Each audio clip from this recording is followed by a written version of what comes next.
Next up, let's do a quick recruiting update.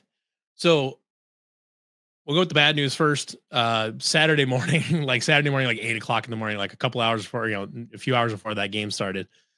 Brian Wessel was it? He was recruited to Iowa State to be a defensive lineman. Flipped from Iowa State to Missouri on Saturday morning. I think there were some people that were kind of expecting that to come at some point, but it's unfortunately it's a decent size loss for Iowa State. He was one of the highest rated in the class. He might have been the highest, he's one of the highest rated guys that was in the class at the time. I think he actually might have been the highest rated in the class um, prior to him leaving because since Jet Thamala decommitted. But he was either the highest rated or like tied for the highest rated. And unfortunately, in Missouri, because they're the only team in the state. Eli Drinkwitz is a good recruiter. Missouri is pretty competitive now. That was going to be a tough one to win. The in-state poll in Missouri is stronger than in a lot of states, especially since they said Missouri is the only team in that state that matters. I mean, they have Missouri State technically, I guess, but he probably grew up a Missouri fan. So as soon as he gets that offer, he's flipped. It sucks, but it is what it is. Now, the exciting part is Iowa State picked up quarterback in the form of Case Evans, who was previously committed to Oklahoma State, then obviously decommitted uh, after Oklahoma State fired Mike Gundy. And I tell you what, I've been looking at some of his tape here, and it's really interesting to watch. I think he's a nice talent. I'm going to pull up some of his tape here in a second. I think I'm really impressed by some of these throws that he makes. He's mobile enough to stay safe, to get out of the pocket, to scramble a little bit, kind of like Rocco, kind of like Brock was, um, but not a primary runner. Like I don't think you're gonna. I mean, it's Iowa State. They're gonna run. So they're gonna scheme up some. Um, they're gonna scheme up some QB powers and stuff like that for whoever's playing quarterback. But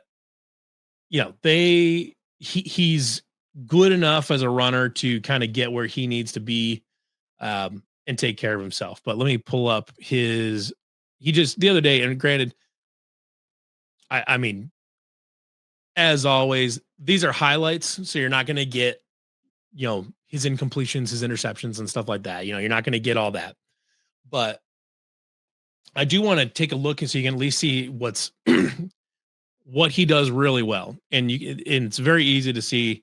I think he's a really interesting prospect. I think Iowa State got you know yeah, Jet Tamala would be nice to have, but I tell you what, when you already have Alex Mansky there, and you feel like he can develop into your quarterback of the future after Rocco, you know, and you can take a flyer on a guy that you think you can develop, and in that if he works out and turns out to be amazing, great, you've got that guy. But the nice thing is you have the insurance of Alex Mansky, where you feel like he can really be the guy of the future. So let's take a look at Case Evans here. So does a nice job there on that bootleg, gets his hips turned around, fires a decent ball. Receiver doesn't catch it, unfortunately. Kind of same deal here, but you can see the nice throw, same ball. Gets around. They run a lot of bootlegs, but he looks good doing that. He's not super stiff or anything like that. He's pretty fluid. Um, Nice live arm. I mean, just the arm motion is nice. Does a good job getting out. He throws from a little bit lower arm slot, kind of a 3/4 arm slot. You'd probably be able to see it here pretty good right here. Yeah. So he's kind of throwing more of like a 3/4 arm slot, but he throws a nice ball.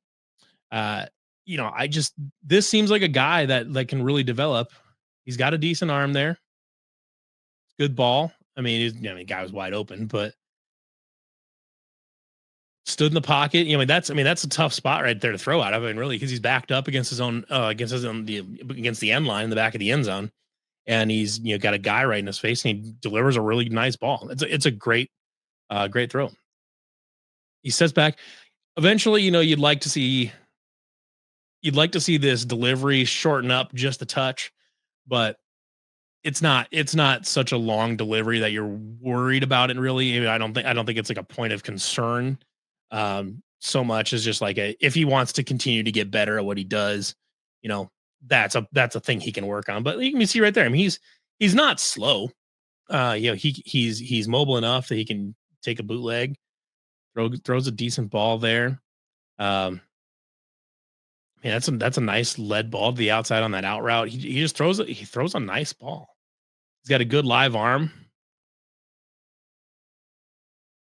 There's a lot to like here. I mean, like I said, he's not perfect or anything like that. Like I said, I think you could clean up that rotation. You could clean up that arm motion a little bit, maybe shorten it up a touch.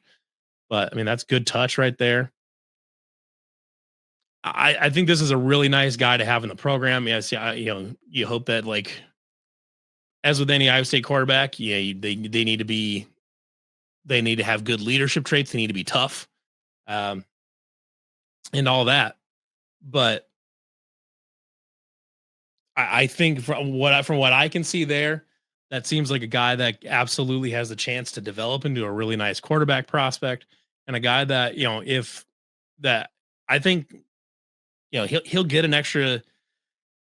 He will get a year. I mean, because next year, because you assume Rocco will come back, so he and Mansky will be sitting there learning for a year next year in 2026, and then 2027's on, and it's Mansky and Case Evans, and hopefully if you get a 2027 guy. I mean, I would say the big guy in 2027 that Iowa State is after is Israel Abrams, which I will pull him up here in a second. That's going to be um, that's going to be quite a that's going to be a fight. Israel Abrams is very highly recruited, highly rated. Yeah, he is now up to the second quarterback, the second rated quarterback in the 2027 class. I mean, you can see right there. I mean, Iowa State is absolutely in the hunt for them, but he's taking visits to Wisconsin, and I know Illinois has offered him. We'll see what happens, but Iowa State's in as good a position as anybody. Obviously, Tennessee has gotten him down to campus recently. Um, it will just it seems like it seems like they're in a good a spot as any to land this guy, and if he comes in, if Iowa State is able to land his commitment and keep him and all that, then he's a guy that can absolutely come in and be. I don't know if he's good enough right off the bat that if he's good enough right off the bat to really be contending for the spot in 2027 or not. But we'll see. Uh, right. So maybe I've just been burned by where if we get Abrams, are you gonna flip? So I get that. I 100% understand that because this 2026 has been a rough class for Iowa State in terms of getting flips.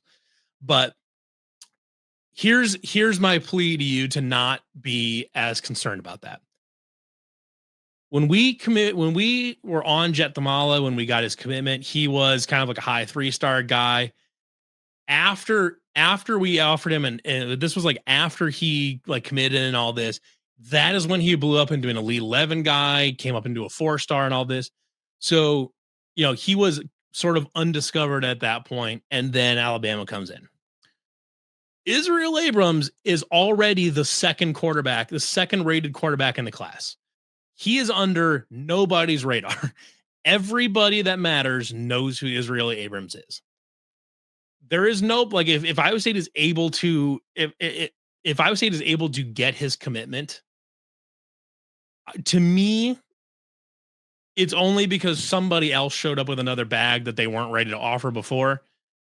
But if Iowa State gets his commitment, the factor of he's undiscovered, but now a big program has found him, that is not a factor with Israel Abrams.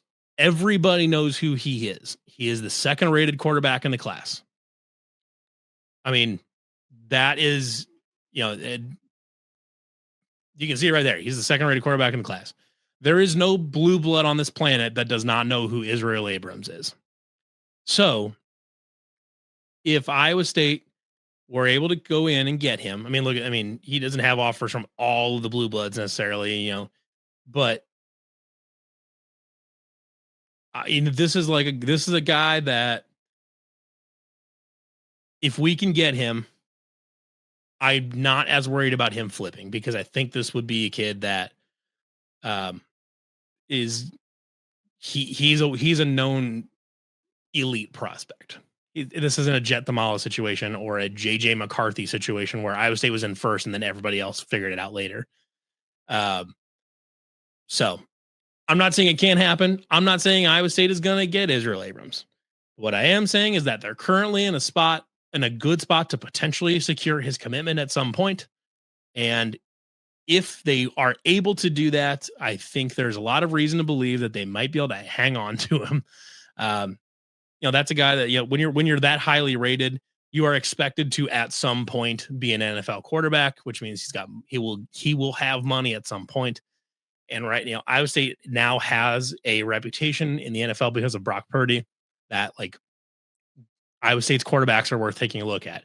And if when Rocco after the 2026 season, when Rocco's heading out over to the NFL, if he is as good as he can be, he's probably a day 2 pick, and that will be partially because of Brock Purdy because they got teams to pay attention. And say, hey, by the way, Iowa State's quarterbacks, they can play. They're pretty smart.